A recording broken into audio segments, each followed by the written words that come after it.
ఎందుకు పదు మళ్ళీ అయ్యారు అని వచ్చారు. కారణం ఏంటి?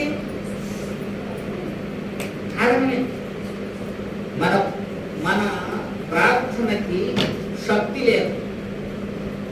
మన ప్రార్థనకు శక్తి కావాలంటే దానికి 4 క్రియలు చేస్తే శక్తి వస్తుంది. దైవ గ్రంథం చెప్తుంది మన నాలుక కింద ఏముంది? చెడుతనము. చెడుతనం. అందుకనే మనము ఏ శుభం పైన మన బిడ్డలను మనం దీవించిన వర్తెలు మనం ఇతరులకి ఎవరికి ప్రార్థన చేసినా మనకు రోగాలు పోవు. కారణం ఏమిటి అంటే మన ప్రార్థనలు ఏమి లేదు, శక్తి లేదు. అంటే దేవుడు వెనుకలేదు. ఎందుకంటే ఏ నోటితో ప్రార్థన చేస్తామో ఆ నోటిలో ఏముంది? చెడుతనము ఉంది. దాని గురించి అక్కడ రాసిన ఒక మాట ఏంటంటే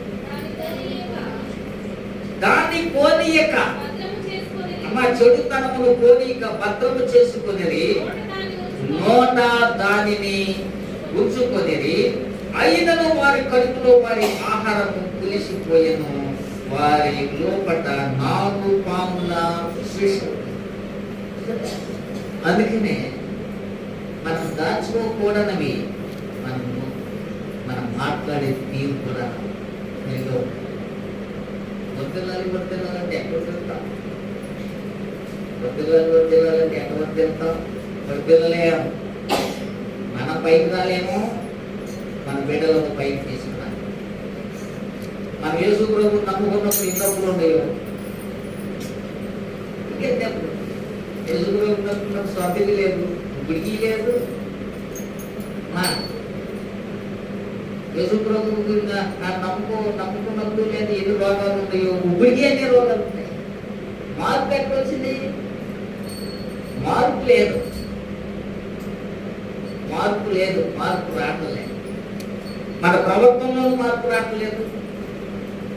మనం ఎన్నోసార్లు దేవుని మందిరానికి క్రమం తప్పకుండా మందిరానికి వస్తాం, కానీ ప్రార్థన చేస్తాం, పాటలు పాడతాం, చప్పట్లు పడతాం, అన్నీ చేస్తాం.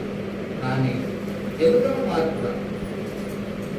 ఎప్పుడు ఆలోచన రాలేదా నా దేవుడు నా ప్రార్థన ఇంటికి లేదని?